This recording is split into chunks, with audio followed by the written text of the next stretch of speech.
அரசியல் அனாதையான ஓ. பன்னீர்செல்வம்.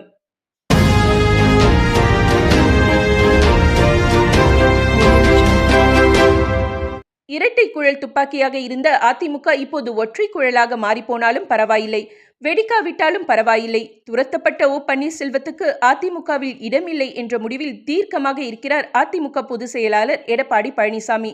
2026 தமிழக சட்டமன்ற தேர்தலுக்கு சில நாட்களே உள்ள நிலையில் கூட்டணி குறித்து ஓபிஎஸ்ஸிடம் கேட்டதற்கு நல்ல தீர்ப்பு வரும் என்று மழுப்பலாக பேசினார். அந்த வகையில் பல தசாப்தங்களாக தன்னுடைய ஆதரவாளராக இருந்த வைத்திலிங்கம் திடீரென்று தன் எம்எல்ஏ பதவியை ராஜினாமா செய்து திடீரென்று திமுகவில் இணைந்து ஓ. பன்னீர்செல்வத்துக்கு அதிர்ச்சி கொடுத்தார். இப்போது அவர் அணியில் மிஞ்சிருந்த குன்னம் ராமச்சந்திரனோ கண்ணியமாக அரசியலுக்கே குட்பை சொல்லிவிட்டார். சர்க்கரை ஆலை இல்லாத ஊருக்கு இலுப்பை பூ என்பார்கள். இலுப்பை பூவாக அதிமுகவுக்கு ஏற்பட்ட நெருக்கடி நேரங்களில் பயன்படுத்தி கொள்ளப்பட்டவர்தான் ஓபிஎஸ்.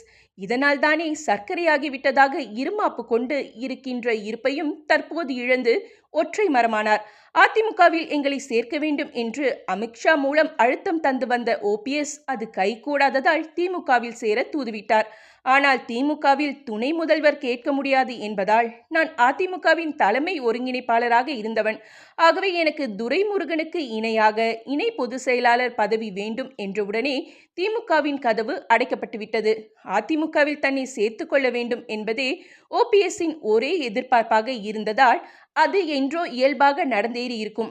ஆனால் அவர் அதிமுக தலைமை மீதான எல்லா வழக்குகளையும் வாபஸ் வாங்கிவிட்டு திறந்த மனத்தோடு வரமாட்டாமல் சில நிபந்தனைகளையும் விதித்ததால் தடைப்பட்டு போனது. சரி, அதிமுக மீதான வழக்குகளை வாபஸ் வாங்கிவிட்டு போய்விடலாமே என்ற பாஜகவின் அட்வைஸையும் ஓபிஎஸ் ஏற்க மறுத்துள்ளார். அப்படின்னா டிடிவி தினகரன் போல ஒரு தனி கட்சி ஆரம்பித்து கூட்டணிக்குள் வரலாம் என்பதையும் ஓபிஎஸ் செய்யவில்லை. பாஜகவும் அவரை கைவிட்டு விட்டது. தனி கட்சி என்றால் அதுக்கு செலவழிக்கணும். ஊர் ஊராக சென்று ஆதரவாளர்களை அணி திரட்டி பொறுப்புகள் வழங்கி நிர்வாகிக்கான உழைப்பை தர வேண்டும்.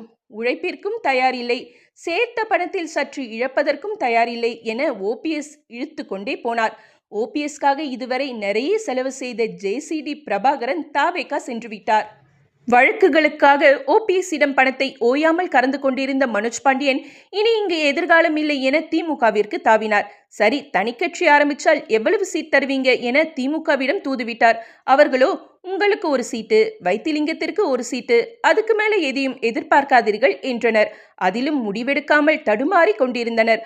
ஆகையால் வைத்திலிங்கம் திமுகவிற்கு போய்விட்டார்.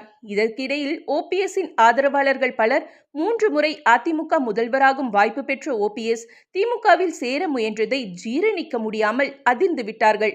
ரெண்டும் கெட்டான், ஒட்டுண்ணி, உழைக்க தயாரில்லாத சோம்பேறி, அதிர்ஷ்டத்தை மட்டுமே நம்பி வாழும் அழுக்குண்ணி, இவை எல்லாவற்றிற்குமான ஒரு மனிதரை பார்க்க வேண்டுமென்றால் அது ஓபிஎஸ் தான். அவரை நம்பி சென்ற பற்பலரும் காலப்போக்கில்தான் இவர் நம்மை வழிநடத்தி செல்லும் தலைவர் அல்ல, நம் வாழ்க்கையை நாம் தான் பார்த்து கொள்ள வேண்டும் என கூட்டிலிருந்து சிறகு விரித்து ஒருவரை அடுத்து ஒருவராக பறந்தார்கள். அரசியல் என்பது போராட்ட களம்.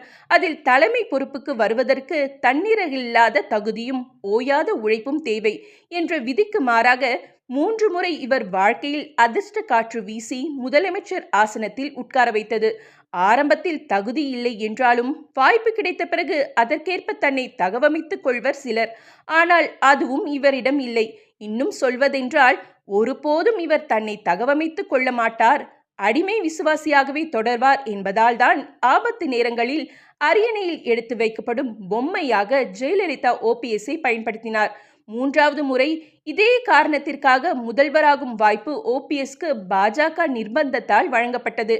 தனக்கென்று தனித்தன்மையோ திறமையோ ஆதரவாளர்களை அரவணைத்து கொண்டு செல்லும் பண்போ வளர்த்து வாழ வைத்த கட்சியை அடுத்தவனிடம் காட்டிக் கொடுக்க கூடாது என்ற குறைந்தபட்ச நாணயமோ கூட இல்லாமல் கடைசி வரை நோகாமல் நொங்கு திங்க விரும்பிய ஓபிஎஸ்ஸை காலம் தண்டித்து விட்டது.